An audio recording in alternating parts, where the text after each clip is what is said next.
आपके लिए लेकर आए हैं भूगोल से संबंधित महत्वपूर्ण परीक्षा उपयोगी शब्दावली या परिभाषाएं। ये परिभाषाएं परीक्षा में बहुत ही ज़्यादा पूछी जाती हैं या इनके बारे में कई बार पूछा गया है, जिसकी वजह से ये बहुत ज़्यादा महत्वपूर्ण और इम्पॉर्टेंट है। आप इस वीडियो को पूरा अंत तक ज़रूर देखें, जिससे आपको इन सभी चीज़ों के बारे में पता लग सके। तो देर ना करते हुए केवल एक ही चीज़ आपसे कहना चाहेंगे कि आपने अगर हमारे YouTube चैनल को सब्सक्राइब नहीं किया है तो आज ही हमारे चैनल को सब्सक्राइब करें, बेल आइकन को प्रेस करें, जिससे आपके पास तक हमारे लेटेस्ट वीडियो के नोटिफिकेशन पहुंच सके। और वीडियो को लाइक करना, कमेंट करना, शेयर करना अपने साथियों के साथ ना भूलें। तो चलिए शुरू करते हैं वीडियो। क्लोरोफ्लोरोकार्बन CFC मानव निर्मित यह एक गैस है जिसका प्रयोग रेफ्रिजरेटर, AC आदि में किया जाता है। इसका सांद्रण समताप मंडल में बढ़ता है, तब यह मुक्त क्लोरीन का उत्सर्जन करता है, जिसके कारण ओजोन परत को काफ़ी नुकसान पहुंचता है। ओजोन समताप मंडल में ओजोन 20 से 50 किलोमीटर के बीच एक परत बनाकर परावैंगनी किरणों से पृथ्वी की रक्षा करती है। मीथेन इस गैस का अधिकांश भाग जैविक स्रोतों से उत्पन्न होता है। चावल की खेती, कंपोस्ट खाद के निर्माण से मीथेन गैस बनती है, जो कि ग्रीन हाउस प्रभाव के लिए उत्तरदायी प्रमुख गैस है। गोखुर झील नदी की वृद्धावस्था में, जो कि नदी के विसर्प ग्रीवा के कट जाने से बनती है। ये झीलें प्रायः समतल भूमि तथा बाढ़ के मैदान की विशेषताएं होती हैं। ग्रीन हाउस गैस वायुमंडल में गैसों का ऐसा समूह जो कि सूर्य की लौटती किरणों का अवशोषण अत्यधिक मात्रा में करके पृथ्वी को तेजी से गर्म करती हैं। IPCC और UNEP के तहत मुख्यतः 6 गैसें उत्तरदायी हैं। सतत विकास की एक ऐसी प्रक्रिया जिसमें प्राकृतिक संसाधनों का इस प्रकार दोहन किया जाए जिससे वर्तमान आवश्यकताओं को पूरा करने के साथ साथ भावी पीढ़ियों की आवश्यकताओं की पूर्ति में कोई कठिनाई ना हो। हिमपात जब आकाश में वायु का तापमान त्वरित गति से गिरकर हिमांक अर्थात 0 डिग्री सेल्सियस से भी नीचे पहुंच जाता है तो बाष्प सीधे इन कणों में बदल जाती है तथा इसके नीचे गिरने की प्रक्रिया ही हिमपात कहलाती है। व्यापारिक पवन एक स्थायी पवन जो उष्ण तथा उपोष्ण कटिबंधीय उच्च वायुदाब पेटी से भूमध्य रेखीय निम्न वायुदाब पेटी की ओर प्रवाहित होती है। इसकी दिशा उत्तरी गोलार्ध में उत्तर पूर्वी तथा दक्षिणी गोलार्ध में दक्षिण पूर्वी होती है। पूर्ववर्ती नदी ऐसी नदी जो वर्तमान उच्चावचीय स्वरूप के विकास के पूर्व भी विद्यमान थी और अभी भी अपने यथावत मार्ग पर ही प्रवाहित हो रही है। उदाहरण स्वरूप सिंधु, सतलुज, ब्रह्मपुत्र तथा यमुना आदि। दैनिक तापांतर किसी भी स्थान के किसी दिन के न्यूनतम एवं अधिकतम तापमान के अंतर को दैनिक तापांतर कहते हैं। उषांक से तात्पर्य उस बिंदु से है जिस पर वायु संतृप्त होकर और अधिक जलवाष्प ग्रहण करने की क्षमता खो देती है। तत्पश्चात आर्द्रता छोटी छोटी बूंदों में परिवर्तित हो जाती है। चक्रवात अत्यधिक निम्न वायुदाब के केंद्र होते हैं जिसमें हवाएं केंद्र की ओर गति करती हैं। इनकी दिशा उत्तरी गोलार्ध में घड़ी की दिशा के विपरीत तथा दक्षिणी गोलार्ध में घड़ी की दिशा की ओर चलती है। आम्र वर्षा संपूर्ण दक्षिणी पूर्वी एशिया तथा भारत में अप्रैल तथा मई माह में जो मानसून पूर्व वर्षा होती है उसे आम्र वर्षा कहते हैं। यह आम के लिए लाभदायक होती है। अंतः प्रवाह प्रदेश से तात्पर्य उन क्षेत्रों से है जिन क्षेत्रों की नदियों का जल किसी खुले समुद्र आदि में न गिरकर विशाल जलाशयों में गिरता है। यूराल, नीपर, नीस्टर, डैन्यूब नदियां इसके प्रमुख उदाहरण हैं। ऊष्मा द्वीप किसी नगर के ऊपरी भाग का तापमान जो अपने आसपास के अन्य क्षेत्रों से अधिक रहता है ऊष्मा द्वीप कहलाता है। सामान्य वितरण में यह एक बिलग क्षेत्रों के रूप में परिलक्षित होता है। गोंडवाना लैंड पृथ्वी का समस्त स्थलीय भाग कार्बोनिफेरस युग में एक पिंड के रूप में था। संपूर्ण भाग पेंजिया कहा गया है। पेंजिया के टूटने के क्रम में उत्तरी भाग को लॉरेशिया जबकि दक्षिणी भाग को गोंडवाना लैंड कहा गया है। गहन कृषि यह एक ऐसी कृषि पद्धति है जिसमें उत्तम बीज, उर्वरक, कृषि उपकरणों के द्वारा एक भूमि पर एक वर्ष में कई फसलों को तैयार किया जाता है। भारत, श्रीलंका, चीन, जापान आदि देशों में गहन खेती का प्रचलन है। ग्रीनविच रेखा, 0 अंश देशांतर रेखा जो ग्रेट ब्रिटेन के ग्रीनविच नामक स्थान पर स्थित रॉयल वेधशाला से होकर गुजरती है, ग्रीनविच रेखा कहलाती है।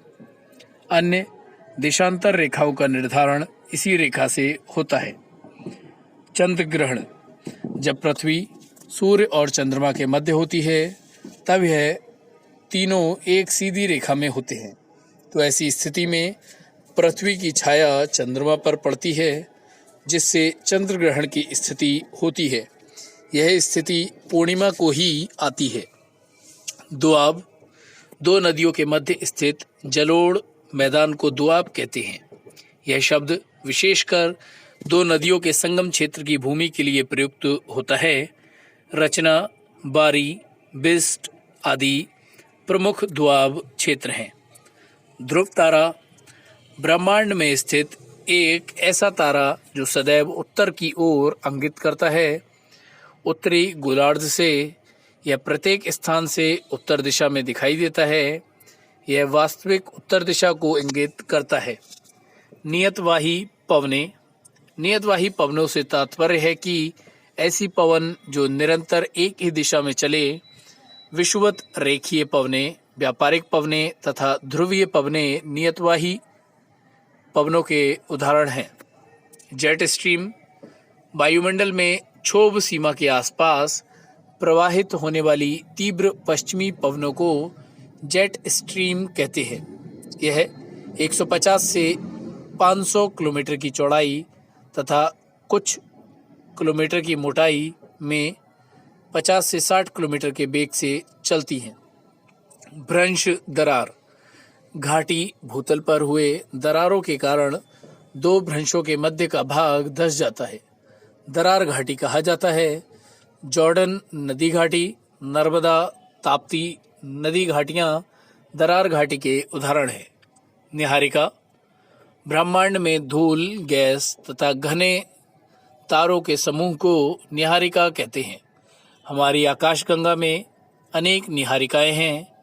यह अत्यधिक तापमान लगभग 6000 डिग्री सेल्सियस से अधिक की होती हैं। खादर प्रदेश, यह नवीन जलोढ़ से निर्मित अपेक्षाकृत नीचा प्रदेश है। यहाँ नदियों के बाढ़ का पानी लगभग प्रतिवर्ष पहुँचता रहता है। यह उपजाऊ प्रदेश होता है।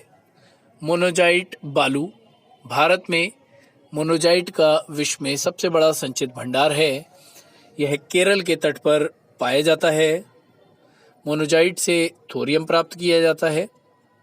टोडा, तमिलनाडु में नीलगिरी की पहाड़ियों पर टोडा जनजाति पाई जाती है। यह जनजाति प्रमुख रूप से पशु चारण का कार्य करती है। काजीरंगा, यह असम में स्थित एक राष्ट्रीय उद्यान है। यह उद्यान एक सींग वाले गैंडे एवं हाथियों के लिए प्रसिद्ध है।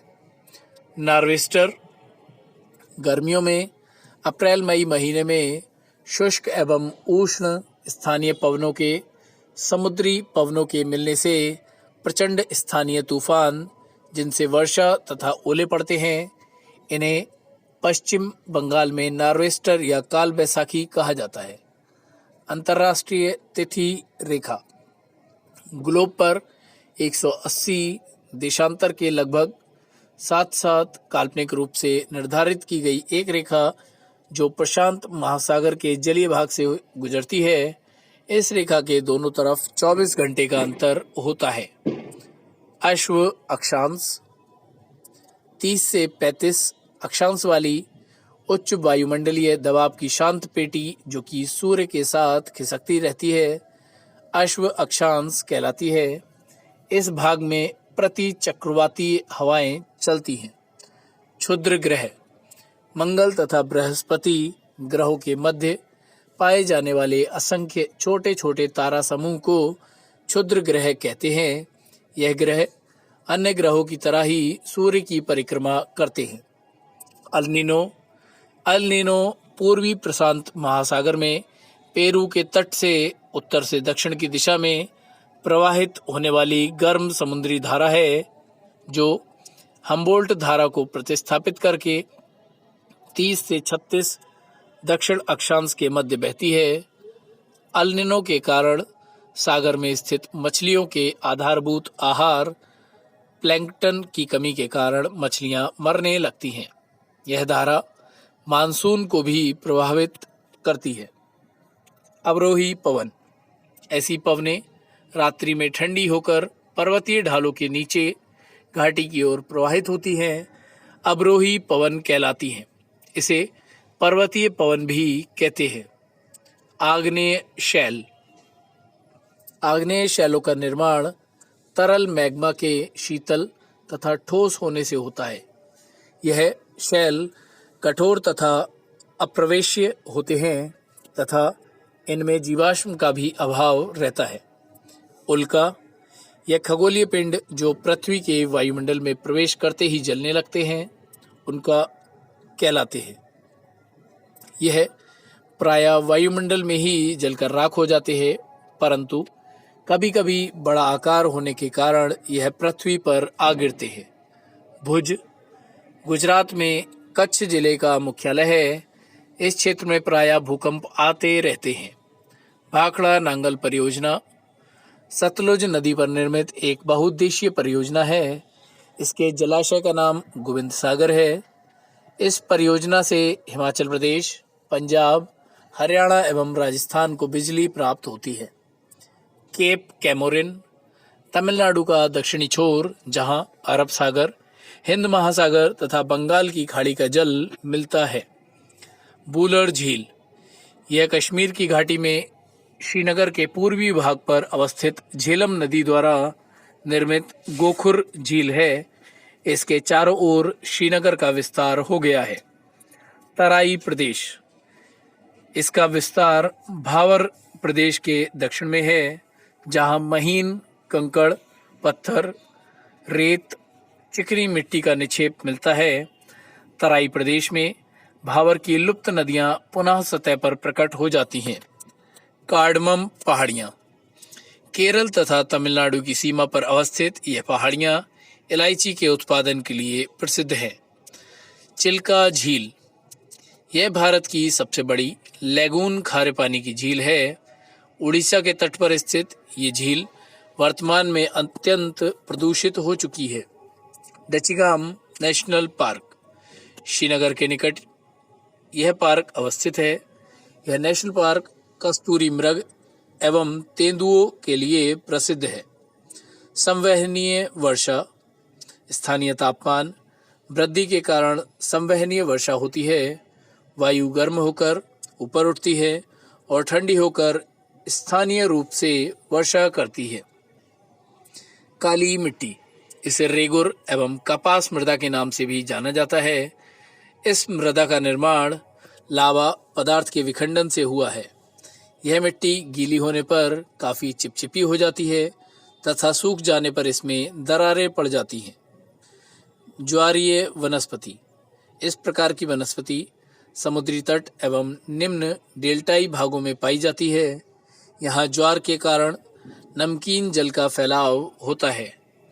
वनिहाल दर्रा पीर पंजाल पर्वत श्रेणी में स्थित यह दर्रा जम्मू को कश्मीर से जोड़ता है। पीली क्रांति इसके अंतर्गत तिलहन उत्पादन में आत्मनिर्भरता प्राप्त करने की दृष्टि से उत्पादन, प्रसंस्करण और प्रौद्योगिकी का सर्वोत्तम उपयोग करने के उद्देश्य से तिलहन प्रौद्योगिकी मिशन प्रारंभ किया गया। बांदीपुर नेशनल पार्क कर्नाटक के मैसूर जिले में अवस्थित नेशनल पार्क है। यहाँ हिरन, मगरमच्छ आदि को संरक्षण प्रदान किया गया है। बांगर, यह पुराने जलोढ़ से निर्मित मैदान है। इस भाग में बाढ़ का पानी सामान्यतः नहीं पहुंच पाता है। बैरन द्वीप, अंडमान के पूर्वी भाग में अवस्थित यह द्वीप एक सक्रिय ज्वालामुखी है। ऑपरेशन फ्लड, श्वेत क्रांति के अंतर्गत दूध उत्पादन को बढ़ाने हेतु ऑपरेशन फ्लड आरंभ किया गया। ऑपरेशन फ्लड के सूत्रधार बर्गिस कुरियन हैं। दुधवा नेशनल पार्क, उत्तर प्रदेश के लखीमपुर खीरी जिले में फैला हुआ राष्ट्रीय उद्यान है। इस उद्यान में चीता, तेंदुआ आदि के साथ ही साल के पुराने वृक्षों को संरक्षित किया गया है। एर्नाकुलम, केरल का जिला है। भारतीय नौसेना का एक मुख्यालय है। इस बंदरगाह नगर में जलपोत निर्माण, रासायनिक खाद और सूती वस्त्र के कारखाने हैं। गिर नेशनल पार्क, गुजरात में स्थित गिर नेशनल पार्क एशियाई शेरों के लिए प्रसिद्ध है। वर्तमान में यहाँ शेरों की संख्या में कमी दर्ज की जा रही है।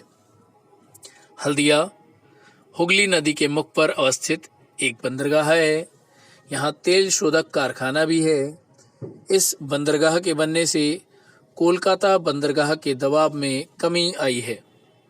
हुसैन सागर, हैदराबाद में स्थित मानव निर्मित झील है। यह झील मूसी नदी की एक सहायक नदी पर बनाई गई है। इससे हैदराबाद को जलापूर्ति की जाती है। जवाहरलाल नेहरू बंदरगाह, मुंबई बंदरगाह के भार को कम करने के लिए उसके निकट यह बंदरगाह को स्थापित किया गया है। जोग जलप्रपात, यह जलप्रपात कर्नाटक के शिमोगा जिले में सरस्वती नदी पर स्थित है। यह भारत के ऊंचे जलप्रपातों में से एक है। सरिस्का टाइगर रिजर्व, राजस्थान के अलवर नगर के पास स्थित इस राष्ट्रीय उद्यान में बाघ को संरक्षण प्रदान किया गया है। बाघ के अतिरिक्त चीतल, चिंकारा एवं सांभर आदि को संरक्षित किया गया है। साइलेंट वैली, केरल के पालघाट जिले में अवस्थित साइलेंट वैली अपनी जैव विविधता के लिए प्रसिद्ध है। इसमें विषुवत रेखीय एवं मानसूनी वृक्षों को संरक्षण प्रदान किया गया है। लिपुलेख दर्रा, उत्तराखंड में अवस्थित यह दर्रा भारत को तिब्बत से जोड़ता है। मानसरोवर तथा कैलाश पर्वत को जाने वाली यात्री इसी दर्रे का प्रयोग करते हैं। कोलेरू झील, आंध्र प्रदेश में अवस्थित यह भारत की मीठे पानी की बड़ी झीलों में से एक है। इसको वाइल्ड लाइफ सेंचुरी घोषित किया गया है। रामसर कन्वेंशन के अंतर्गत इसे वेटलैंड भी घोषित किया गया है। गंगा सागर द्वीप, सुंदरबन डेल्टा के सामने बंगाल की खाड़ी में अवस्थित द्वीप है। यह रॉयल बंगाल टाइगर का क्षेत्र है। मकर संक्रांति के समय इस द्वीप पर एक बड़ा मेला लगता है। सांभर झील, भारत में लवणीय जल की सबसे बड़ी झील जयपुर नगर से 60 किलोमीटर की दूरी पर अवस्थित है। इस झील से भारी मात्रा में नमक प्राप्त किया जाता है। श्रीहरिकोटा, आंध्र प्रदेश की पुलिकट झील के उत्तरी छोर पर स्थित भारत का एक प्रमुख उपग्रह प्रक्षेपण केंद्र है। सुंदरबन, यह यूनेस्को द्वारा विश्व की धरोहर के रूप में घोषित किया गया बायोस्फीयर रिजर्व है। सुंदरबन में मैनग्रोव वनस्पतियां पाई जाती हैं। उकाई परियोजना, यह परियोजना तापी नदी पर स्थापित की गई है। इस बहुउद्देशीय परियोजना में से गुजरात को जल विद्युत की प्राप्ति होती है।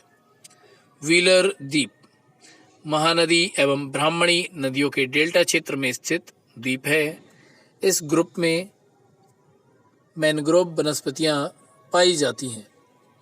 मुंबई हाई, यह तेल क्षेत्र मुंबई से 175 किलोमीटर उत्तर पूर्व में अरब सागर में स्थित है। यह भारत का प्रमुख तेल क्षेत्र है। इस क्षेत्र के तेल में गंधक की मात्रा अत्यंत कम होती है। कवरत्ती अरब सागर में अवस्थित लक्षद्वीप की राजधानी है। यह प्रवाल द्वारा निर्मित द्वीप पर स्थित है। यह एक प्रसिद्ध पर्यटन स्थल है। राष्ट्रीय राजमार्ग संख्या 7 भारत का सर्वाधिक लंबा राजमार्ग है। यह वाराणसी से नागपुर, हैदराबाद, बेंगलोर को जोड़ते हुए कन्याकुमारी को जोड़ता है। राष्ट्रीय जलमार्ग संख्या 1 इलाहाबाद से हल्दिया तक जलमार्ग को राष्ट्रीय जलमार्ग संख्या 1 घोषित किया गया है। इसकी लंबाई 1620 किलोमीटर है। वकिंगम नहर, यह नहर कोरोमंडल तट पर मद्रास को कृष्णा डेल्टा से जोड़ती है। इसकी लंबाई 400 किलोमीटर है। किबुल लामजो नेशनल पार्क मणिपुर की लोकटक झील के निकट स्थित एक तैरता हुआ राष्ट्रीय उद्यान है। यह प्रसिद्ध पर्यटन स्थल है। अक्टूबर हीट, यह अक्टूबर महीने में अचानक उत्पन्न होने वाली असहनीय तापीय घटना है जो लौटते हुए मानसून के तुरंत बाद उत्पन्न होती है।